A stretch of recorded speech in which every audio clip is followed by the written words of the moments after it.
I'm going to show you exactly how to use Claude and Excel to build and work with financial models, so you can construct multi-statement models faster, eliminate manual errors, and operate with a level of structural control that stands up in a real FP&A environment. The goal is to help finance professionals work more efficiently with AI.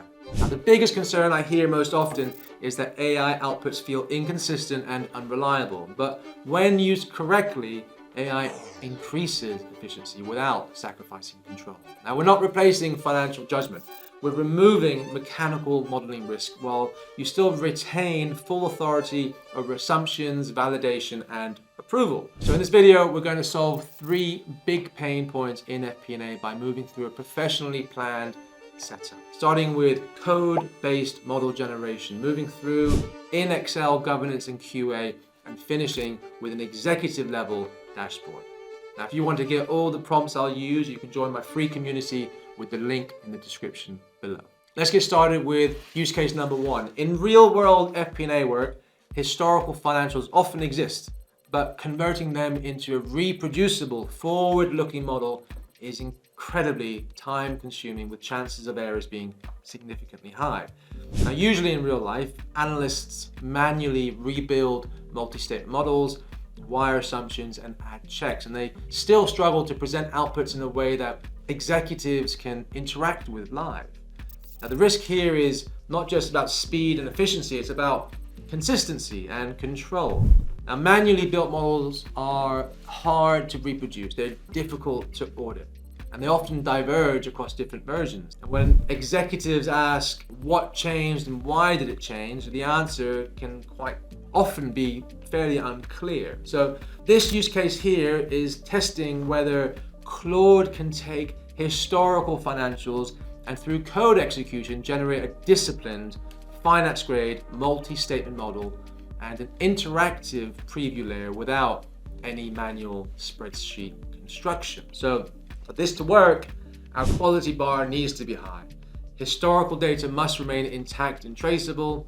All assumptions must be centralized and numeric only. The income statement, the balance sheet, and the cash flow must be fully formula-driven and reconciled. Error checks like the balance sheet balance and cash tie must be visible and accessible. And finally, all charts must reference model cells rather than hard-coded values. Now, we're going to set our automatic rejection criteria to be strict. If we see static forecast numbers where formulas should exist, assumptions embedded inside calculation sheets, or statements that look right but fail reconciliation, then we just stop and we rebuild. And we're using Claude to execute Python code to construct the model mechanically and generate an Excel file with formulas. I do not use Claude to decide assumption values or approve outputs for executive use. Claude accelerates the construction. I'm only taking responsibility for review and validation. The time to run this. The main reason behind this step is to force reproducibility through code rather than manual spreadsheet work. So I attach the prepared historical file and I give Claude one comprehensive instruction. Run the code, generate a 5-year model, and output both an Excel workbook and an interactive HTML preview. Okay, so the main idea with this approach is that it removes manual modeling risk. Instead of clicking and copying formulas, the entire model structure is generated deterministically from code, making it repeatable and auditable.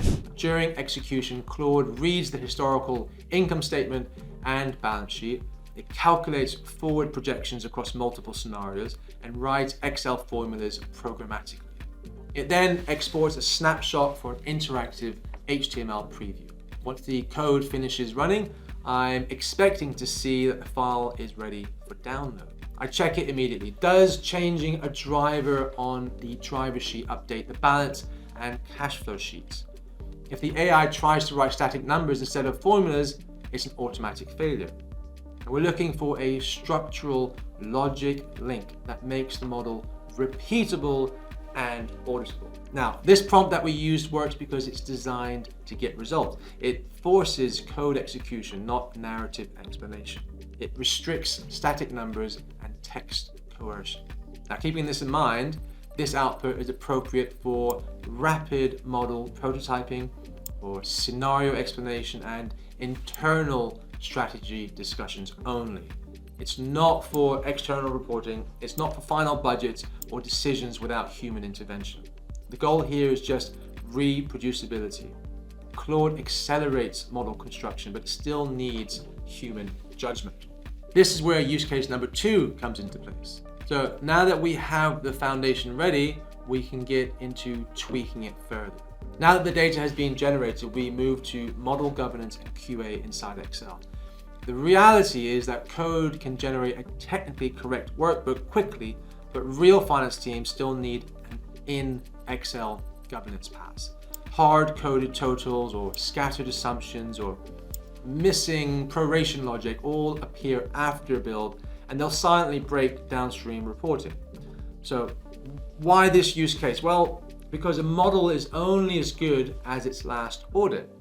Even a code-generated model can be easily broken by a user who accidentally types a hard-coded number over a formula or forgets to link a new expense to the cash flow. In the finance world, trust is everything. So the stakes are high here. If I skip a governance pass and I hand an executive a clean dashboard, a simple assumption tweak can produce inconsistent statements or misleading KPIs. So our goal here is to run Claude like a senior FP&A reviewer inside Excel and force the workbook to meet the team's audit standards. Now, a hardened workbook must contain no material hard-coded forecast totals. It must keep all assumptions in a single driver sheet as numeric-only cells and include clear reconciliation checks. We also require a headcount tab with monthly proration if payroll is material.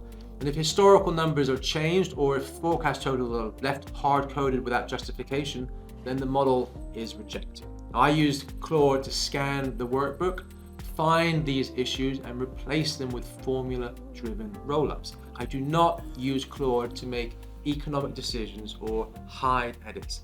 Every change must be auditable and reversible. For this step, I open the generated model and enable the Claude Excel add-in. I instruct Claude to run a single checklist workflow, scan for hard-coded totals, replace them with formulas, move assumptions into the driver sheet, and add error checks for the balance sheet and cash tie. I also have it verify headcount logic if it's missing.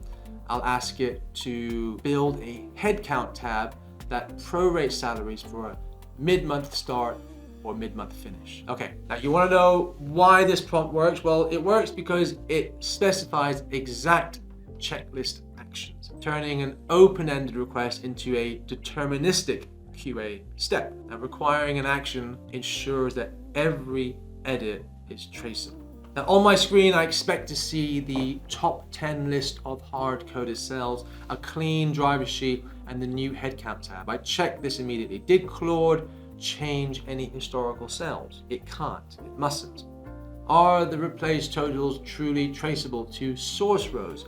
Do reconciliation checks update when I change assumptions? Common errors to look out for include substituting a formula that references the wrong range or missing circular references. There's one hack I use, and that is to validate the output by toggling a core assumption and intentionally breaking a formula to see if the error checks flag it. Now, this governance pass delivers a workbook that meets FP&A standards for auditability. It does not replace human review of accounting policy, but it does provide a documented action log that supports internal review. Finally, we move to use case number 3, which is executive dashboard creation directly from the financial model. Now, in real FP&A work, even well-built models often fail at the last moment.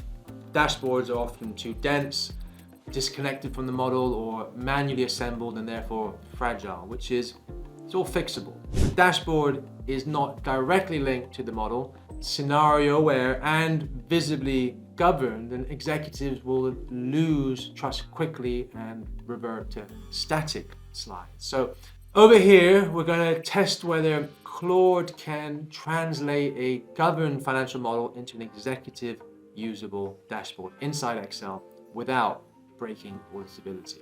Now, finance grade executive dashboard must pull all KPIs directly from model cells. It must reflect scenario assumptions and surface reconciliation failures clearly. It should be readable in a meeting without explanation and be exportable to PowerPoint without any rework. Now, if KPI numbers are typed manually or if charts are passed as a static image, it's an automatic rejection. Now, I use Claude to build the layout and wire the KPIs, but I do not use it to decide which scenario executives should focus on or to override model limitations with cosmetic fixes. For this step, we're going to be using the Excel add-in. I'll ask Claude to create a new dashboard sheet optimized for executive use. I require KPI cards, trend charts, scenario comparisons, and visible error badges, all wired to the underlying model. Claude archives the existing dashboard to avoid overwriting work, preserving version control. This prompt works because it explicitly forbids hard coding, forcing model linkage. It treats the dashboard as part of the model, not a presentation layer. On screen, I expect to see the year 5 KPI cards linked to model cells and scenario bars referencing the drivers. Check immediately. Do the charts update when assumptions change? Are error checks visible without scrolling? We have to be aware of the limits here. Sometimes scenario switching might not be fully functional across all charts on the first pass. The dashboard is strong as a model link view, but advanced visual switching may still require manual refinement. I'm going to test the dashboard by changing core assumptions and watching for broken links. By the looks of it, I can tell you this output is perfect for internal executive discussions and scenario framing. Claude reliably generates the dashboard, but final outcome will definitely need human intervention. As the final analytical step, we have achieved a board-ready executive brief. By following this disciplined process from code-based generation to governance and final product, we have created a system that is reproducible and controlled. Our goal is to make work more efficient with AI rather than replace humans entirely, and we achieved just that. This structured workflow ensures that your models aren't just spreadsheets, but proper financial assets. If you want to get all the prompts I use, you can join my free community with the link in the description. Let me know what you think in the comments. Thank you for watching, and I'll see you next time.